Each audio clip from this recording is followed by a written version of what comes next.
The leadership of LILBECKKING Development Foundation is actively working to raise climate change awareness and to promote the adoption of renewable energy among Nigerian students. Their most recent events on clean energy youth workshop engaged over 10 eager minds from different departments in the University of Benin. The workshop aims to educate youths on both the consequences of climate change and the potential solutions through cleaner energy sources. Environmental activist Ms. Elvira Jordan gave presentations on the health impacts of air pollution and the benefits of switching from fuel generators to solar, wind, and other renewable energy sources. The program also featured an art exhibition from 3 artists who brought these important topics to life through impactful paintings. Their thought-provoking pieces visually portrayed both the problems of pollution and hopes for a greener future. Students were left feeling inspired yet informed to spread this knowledge within their department and their communities. The feedback from the participants showed that Mr. Destiny Aigwokai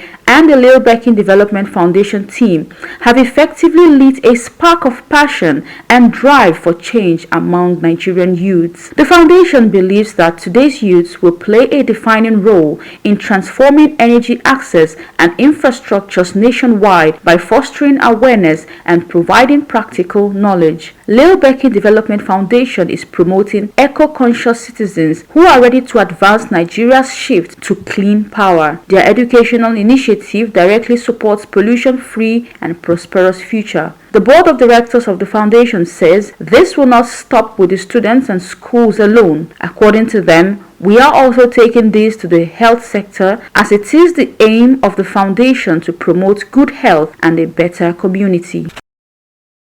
It now exposes us to the rays of the sun. That is global warming. The sun is really, really hot. The more you go up, although I haven't gone up before, but the more you go up, the hotter it becomes. Or they say the higher you go, the colder it becomes. But when you pass this atmosphere and you get to the stratosphere, the higher you go, the hotter it becomes, because you are out of that stratosphere that is protecting the earth. Now, these things that we're doing, the greenhouse gas emission that we produce, is now destroying that stratosphere that is protecting us from the earth. So we are now directly under the scorching rays of the sun. It doesn't just affect us, it affects the animals and it affects our environment. And that's what we call climate change and global warming today, and has made the environment and the temperature so hot. It didn't just start today. These are the activities we've been doing over the years, over and over again.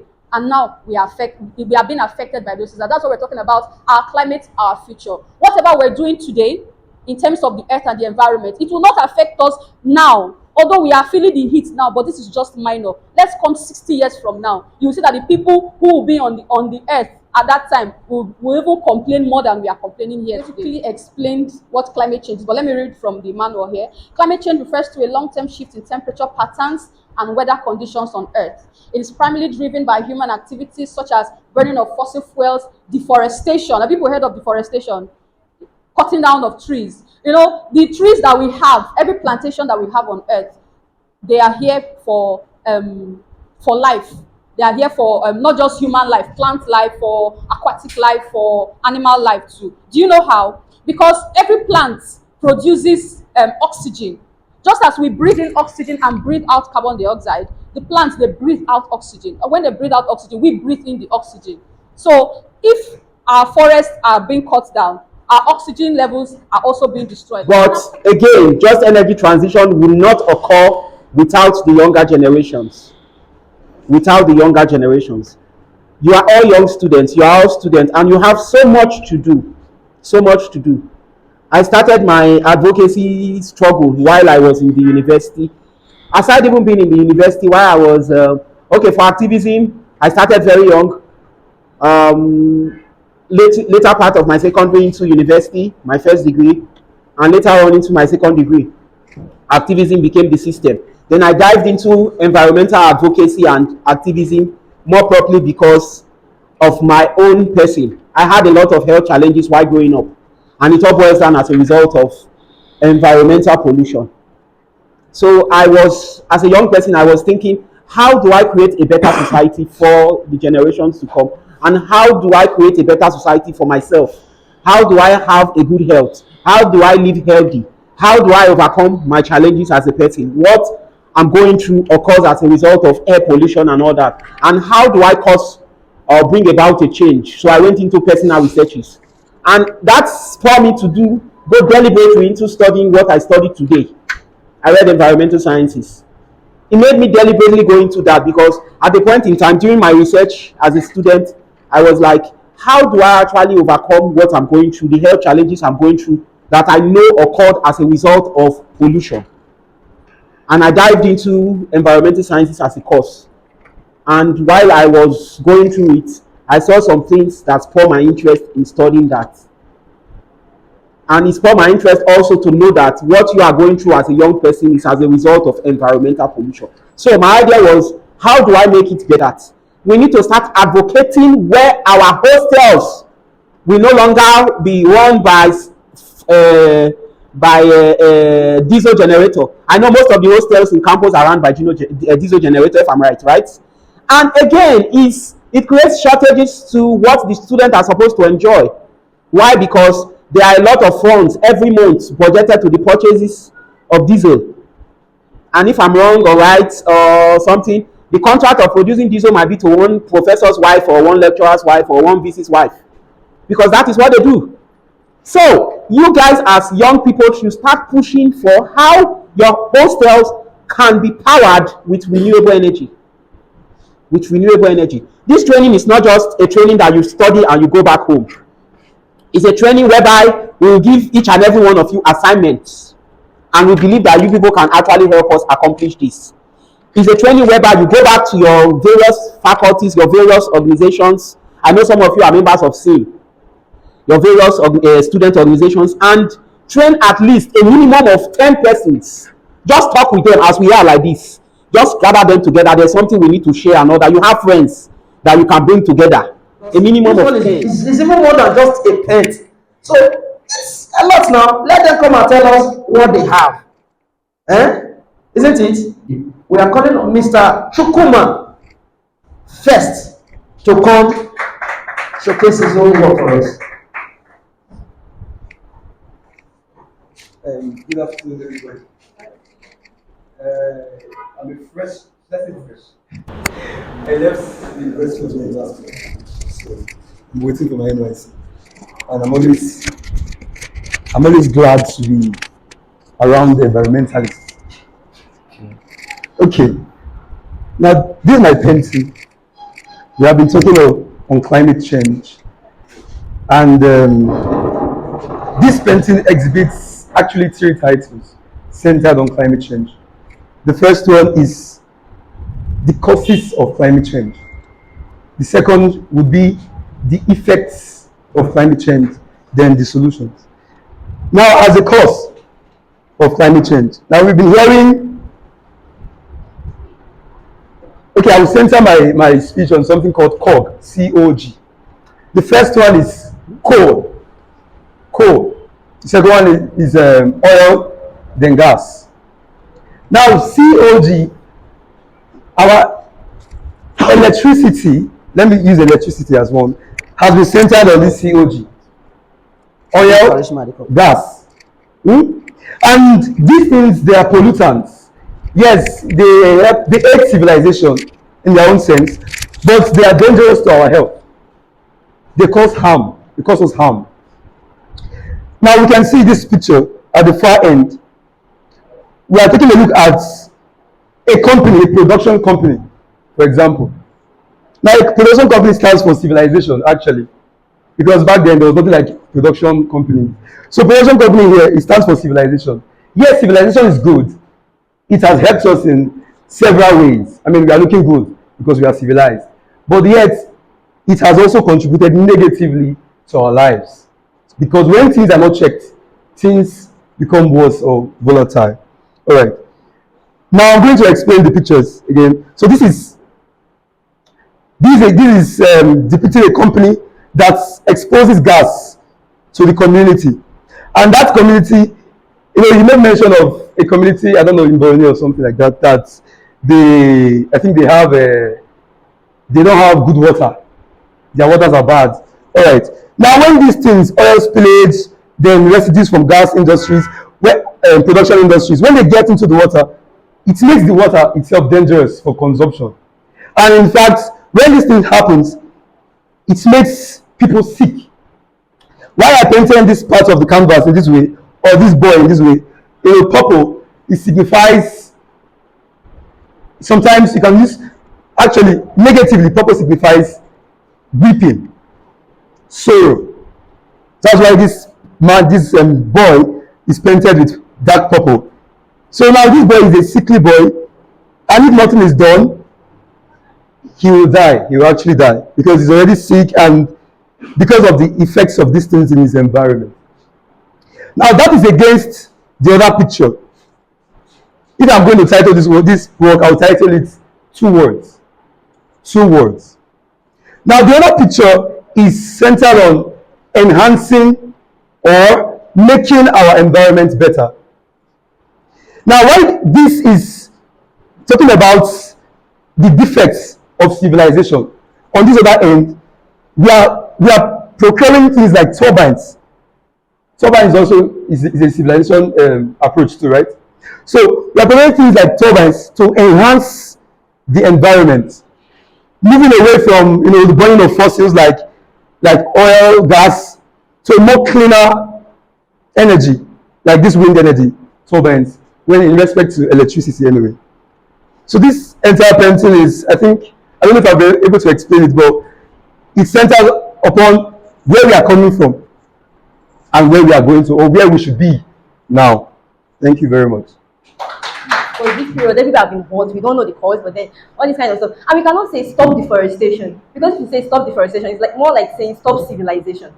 We can't say stop deforestation, we can't stop them from cutting down bushes and building. Now they're even covering rivers to even build, because there's population in the country and all. So we need to build industry, we need to build factories and all. So we're not like, so what's the other means of stopping or bringing solution to all this climate change and all? So I was not like, what about solar system, planting solar panels in villages? That's why this guy is here, to make you know that this is the village where they went to plant this stuff. It doesn't have to be cities, just cities or just town. You can go to villages, plant all these solar panels and all. Even in farms, you can plant it so that it can bounce back the heat and stop the climate from accumulating heat and everything. So this is what this painting is all about. Thank you very much. Children, okay, from University of Benin. So, to explain this work, basically, all you can see here is just image of someone lying down and a dam below the person. But explaining it with the whole thing, been explaining things, trying to make us understand about a clean and healthy environment. So this now is what I had in mind, or what I've already brought out, illustrated. So now, this shows like an industrial generator that generates smoke. Like now, all these things we've been explaining is something that affects we human, and is something that we try to regulate to our own advantage. So that's why I tried making the effects more visible to us, to know how it affects us more. So now, the smoke now leads to this human that looks in a funny figure, which is kind of complex. It shows the whole effect of the smoky generator, which is the cause of the climate change. Now, this will lead to the dam here. We all know that generator is for electricity now. So now this dam, it creates even more electricity than a generator could. I know it's making a dam costs millions than getting a generator. But if a full community puts hands together, they can make a dam, because there are like water almost everywhere. So you can create electricity from it. So now this is a very clean and more effective way of making electricity that will cause no harm to human. So that's what I try to depict here. Thank you. So my name is Vetri Agro. I'm a student of UNIBEN, 7th-level student of Science Laboratories and Technology. Okay, I came for this program, Youth Action on Renewable Energy, Clean Energy. So what I actually got, I was enlightened on the need for clean and renewable energy. One thing that actually stuck with me was the fact that there are so much that we can do for a better energy, and then there's so much actions that as youth we should take to put and make sure that these things come to place. And then one of the things is that we should not limit ourselves and put ourselves on boundaries and say, okay, we cannot do these things. We can actually go out and enlighten people. We can even make proposals. We can just leave our comfort zone and push ourselves. We saw things like solar energy, how we can change them instead of waiting for the government to come and give us light or this. We can push forward for solar energy, hydrothermal energy, geothermal energies, even turbines, wind energy. We can push for these things to be put in place instead of, as youths, they say we always talk and we never do anything. We should be youths that do. We should be youths that make sure that we can impact. He said something that we should be human resources. So I feel like that's basically everything. And it was so encompassing. It was interesting. It was amazing. I was so enlightened. And then I have this push in me that yes, I can go out now and do something. I can be better. I should not just rely on what things I'm being taught in school, but I can go out and say, yes, I have quality, I have capacity in me now that I can do something. Thank you. Right. Hello, my name is Praise Amukuto. I'm a student of University of Benin. I am the theme of this meeting was youth action on clean energy. So we learned about the climate change and how the climate affects our future, how the climate affects now. And then I realized that the environment is part of us. We are what we make our environment. So we should just like learn to take care of our environment, take care of ourselves. That's it. Thank you. Hello everybody, my name is Big One Promise Ikazwangbe. I am a student of the prestigious University of Benin, Department of History and International Studies. Currently, I'm the coordinator of Student Environmental Assembly in Nigeria. So myself and my team were here today. It was just an interactive, educative section. We tend to learn more about sustainable energies, that is moving from fossil fuel to renewable energies, like where you have the solar system and then the wind or the wind energy that is getting energy from this system. And these are things that we are very conversant with, that is conversant with us right in our environment. So I learned basically on how we can have a sustainable environment by moving from generator to renewable energies where you have a solar system. So that was basically what I learned, and we are enlightened, and then we want to take this message to our university community so that we can talk to other students and then tell them that the need for us to all come together towards working to ensure that we have a sustainable environment and we move towards renewable energies. Thank you very much. My name's Destiny Osemege Agbokai. I'm the Secretary Board of Director of the organization LIBECKKING Development Foundation, and then as well the project manager for this program, which is titled Youth Action on Clean Energy. The main purpose and aim of this is, first of all, in our vision, we have a room for health, and our main call is to ensure that the community people lives in healthy environment. And having a healthy and conducive environment, we must first of all think what are the causes and the solutions. So we've been able to see that the causes are majorly pollutions, either air pollution, water pollution, environmental pollution, and all about thereabout. And by God's grace, we've been able to collaborate with the social next change and the urban innovation movements to be able to train, teach, and lecture people on the solution, which are enhancing into a cleaner and sustainable energy plan instead of burning of fossil fuel, using generator for electricity that will burn all of this gas that causes a greenhouse gas emission into the air. So it's better we enhance into a better energy solution, which is by adapting into either wind or the solar energy solution. And we believe we've been able to train secondary school up to 7, and today now we have a section whereby we have the university student from UNIBEN and the arts and painting people using arts to illustrate and elaborate to teach the causes and the effects of climate change, and what the causes were. The most of it was cutting down tree, which is deforestation, cities turning into mega cities, villages turning into town, and yet we don't have a way to improvise. But today, thank God, they've been able to show us with artwork a way to go. By improvising, we need to adapt into a cleaner energy, and with that, we need to use a solar panel to get a cleaner and a sustainable energy. And the other way around, there will not be a miss for generator anymore, whereby there will not be noise pollution and air pollution anymore. Thank you. Thank you. Elvira Jordan reporting.